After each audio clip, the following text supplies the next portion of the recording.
ৰাজ্যত কিছু মুহূৰ্তৰ পূৰ্বে পুনৰ অনুভূত হৈছে এটা শক্তিশালী ভূমিকম্পৰ কম্পন পুনৰ ভূমিকম্পই কপাই গৈছে সমগ্ৰ ৰাজ্য এই মুহূৰ্তৰ এটা ডাঙৰ খবৰ ৰাজ্যত ঘনা হৈছে ভূমিকম্প পুনৰ কেই মুহূৰ্তমানৰ আগতে এটা ভূমিকম্পৰ জোকাৰণি অনুভূত হৈছে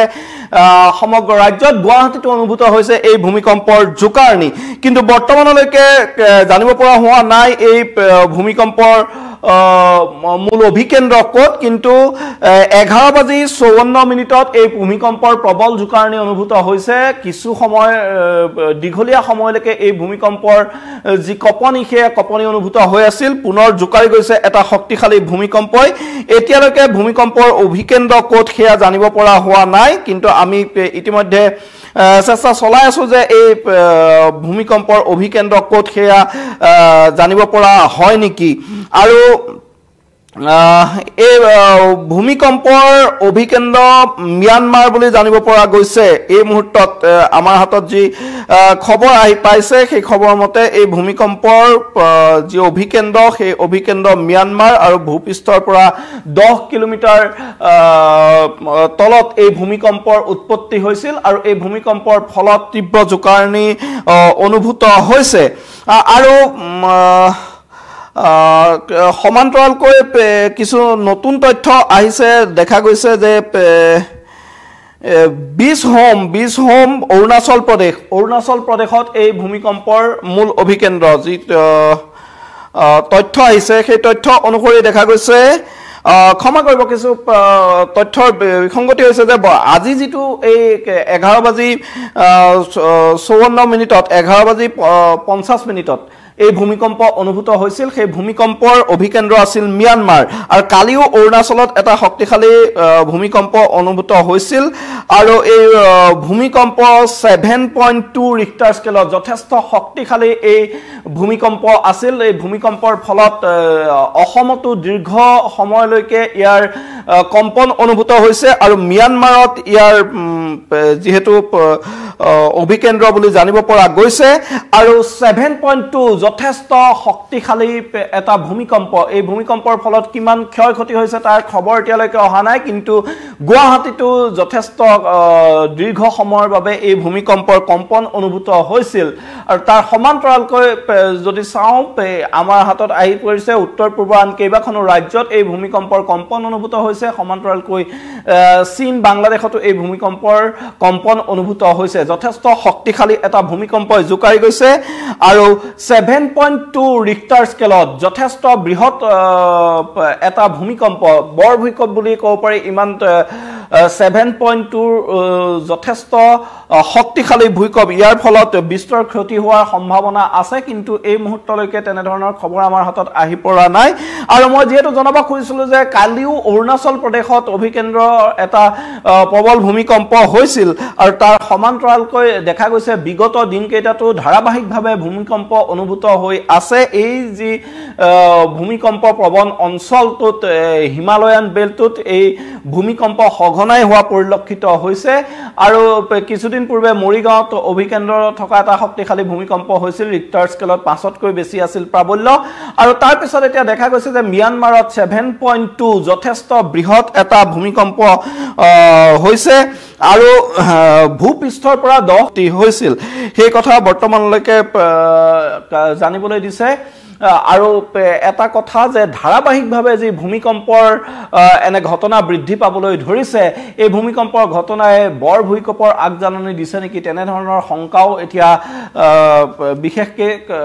চলি আছে তাৰ সমান্তৰালকৈ দেখা গৈছে যে এই যি হিমালয়ান ৰিজন আছে এই হিমালয়ান ৰিজনটোত সঘনাই ভূমিকম্প হৈছে কেতিয়াবা যদি ৰিক্টাৰ স্কেলত তাৰ প্ৰাবল্য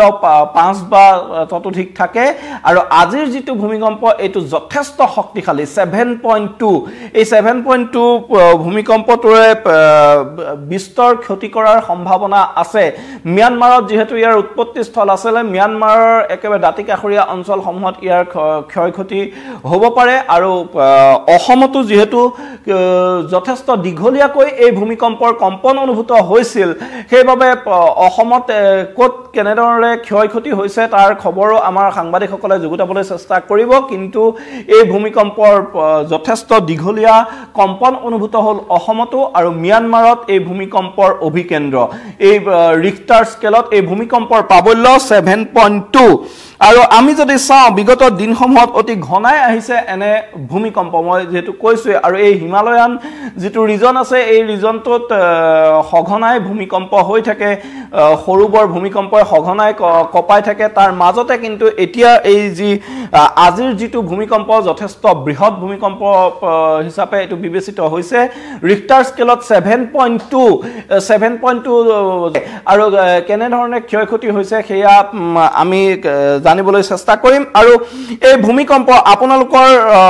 স্থানতো অনুভূত হৈছিল নেকি সেয়া আপোনালোকে জনাব পাৰিব আমাক লাইভ যোগে বা কোনো ক্ষয়ক্ষতিৰ যদি হৈছে এই মুহূৰ্তত আপোনালোকে সেই খবৰ আমাক জনাই যাব পাৰিব যেহেতু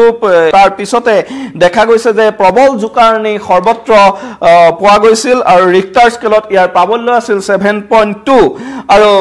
গুৱাহাটীতো এই ভূমিকম্পৰ ফলত তীব্ৰ জোকাৰণি অনুভূত হৈছে আৰু ভূমিকম্পৰ অভিকেন্দ্ৰ মিয়ানমাৰ আৰু এই ভূমিকম্পৰ ফলত আপোনালোকৰ অঞ্চলসমূহ কিছু কিছু লোকে ইয়াত আমাৰ মন্তব্য আগবঢ়াইছে আমি সেই মন্তব্যসমূহ চাবলৈ যত্ন কৰিম সেই মন্তব্যসমূহ কোন কোন স্থানত কেনেদৰে এই ভূমিকম্প হৈছে সেই কথাবোৰ আমি আপোনালোকক জনাই যাবলৈ চেষ্টা কৰিম ৰাজ্যৰ বিভিন্ন প্ৰান্তত এই ভূমিকম্প অনুভূত হোৱাৰ খবৰ ইতিমধ্যে আমাৰ হাতত আহি পৰিছে আৰু এই ভূমিকম্পৰ অনুভূত হৈছে তাৰ সমান্তৰালকৈ দেখা গৈছে যে ৰাজ্যৰ বিভিন্ন প্ৰান্তত নগাঁওতো এই ভূমিকম্প সংঘটিত হোৱা বুলি আমাৰ ইয়াত কমেন্ট কৰিছে তাৰ সমান্তৰালকৈ মৰিগাঁওতো এই ভূমিকম্পৰ অনুভূত হৈছিল ৰাজ্যৰ বিভিন্ন প্ৰান্তৰ পৰা এতিয়া খবৰ আহিছে কিন্তু ক্ষয়ক্ষতি খবৰ কিবা আছে নেকি সেয়া তথ্য সোৱাৰ বাবে আমাৰ সাংবাদিকসকল যোগাযোগ অব্যাহত ৰাখিছে তেওঁলোকে ডাৰৰ খবৰ ডাৰে দি যোৱা আপোনালোকক চেষ্টা কৰিব তাৰ সমান্তৰালকে কিন্তু এতিয়া এই ভূমিকম্প আজি যি প্ৰবল জোকাৰণি অনুভূত হ'ল ইয়াৰ অভিকেন্দ্ৰ আছিল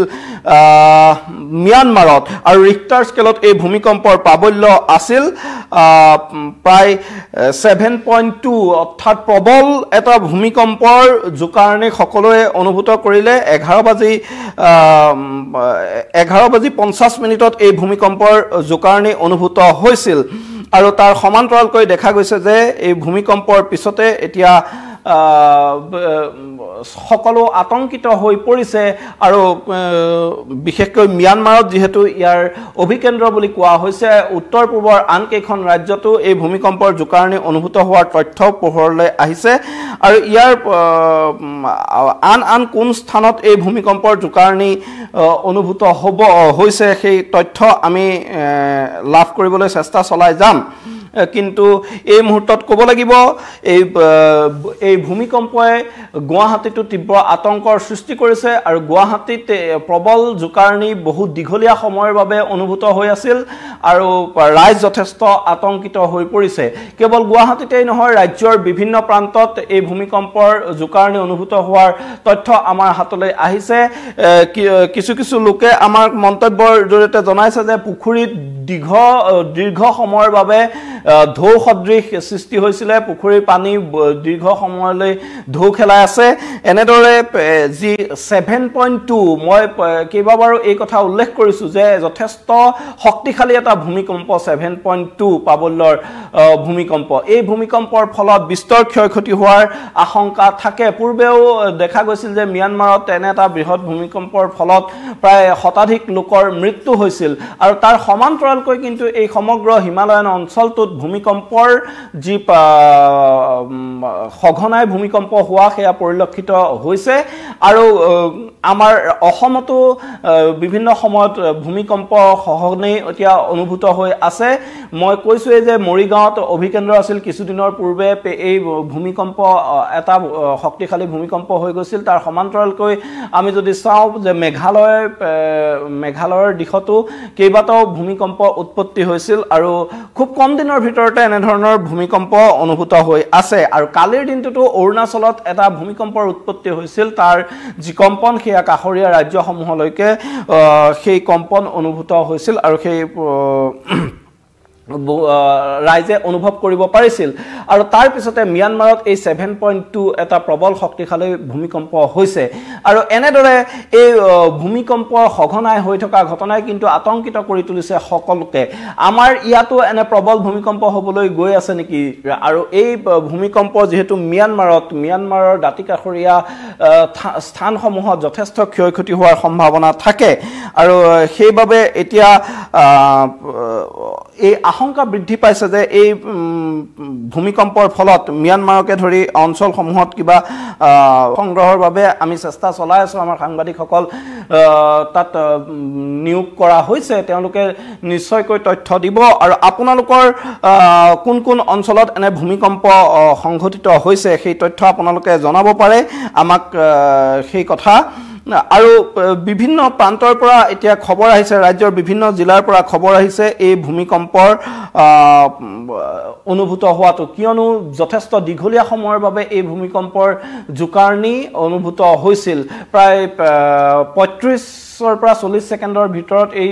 জোকাৰণি অনুভূত হৈ আছিল আৰু এনে ধৰণৰ এটা প্ৰবল ভূমিকম্পৰ এনে দীঘলীয়া জোকাৰণিয়ে কিন্তু আশংকা বৃদ্ধি কৰে আৰু সেইবাবে এতিয়া দেখা গৈছে যে এই ভূমি ক'ত কেনে ধৰণে ক্ষয়ক্ষতি কৰে তাৰ তথ্য আমি সংগ্ৰহৰ চেষ্টা চলাই আছো আজি এই দুপৰীয়া প্ৰায় 11:50 এই ভূমিকম্পৰ তীব্ৰ জোকাৰণি অনুভূত হয় আৰু এই ভূমিকম্পৰ অভিকেন্দ্ৰ হৈছে মিয়ানমাৰ ৰিক্টাৰ স্কেলত এই ভূমিকম্পৰ প্ৰাবল্য 7.2 অৰ্থাৎ এটা শক্তিশালী ভূমিকম্প আৰু ভূগৰ্ভৰ মাত্ৰ 10 কিলোমিটাৰ তলতে 10 কিলোমিটাৰ গভীৰতাতে উৎপত্তি হৈছিল এই ভূমিকম্প তাৰ ফলত এতিয়া যথেষ্ট ক্ষয়ক্ষতিৰ আশংকা কৰা হৈছে কিন্তু এই মুহূৰ্তলৈকে জানিব পৰা হোৱা নাই এই আমাৰ অসমতো এই ভূমিকম্পৰ ফলত কিবা ক্ষয়ক্ষতি হৈছে নেকি মিয়ানমাৰতো এই ভূমিকম্পৰ ফলত কেনে ধৰণৰ ক্ষয়ক্ষতি হৈছে সেই কথা আমি আপোনালোকক জনাই যাবলৈ চেষ্টা কৰিম কিন্তু মই পুনৰ এবাৰ এই ভূমিকম্পৰ জোকাৰণি অনুভূত হয় আৰু কেৱল অসমতেই নহয় উত্তৰ পূৰ্বৰ প্ৰায় আটাইকেইখন ৰাজ্যতে এই ভূমিকম্পৰ জোকাৰণি অনুভূত হৈছে চুবুৰীয়া চীন বাংলাদেশতো এই ভূমিকম্পৰ প্ৰবল জোকাৰণি অনুভূত হৈছে এই ভূমিকম্পটোৰ উৎপত্তি স্থান আছিল মিয়ানমাৰ ভূগৰ্ভৰ পৰা মাত্ৰ 10 কিলোমিটাৰ গভীৰতাত এই ভূমিকম্পৰ উৎপত্তি হৈছিল আৰু এই ৰিক্টাৰ স্কেলত ভূমিকম্পৰ প্ৰাবল্য আছিল 7.2 যথেষ্ট শক্তিশালী এটা ভূমিকম্প আৰু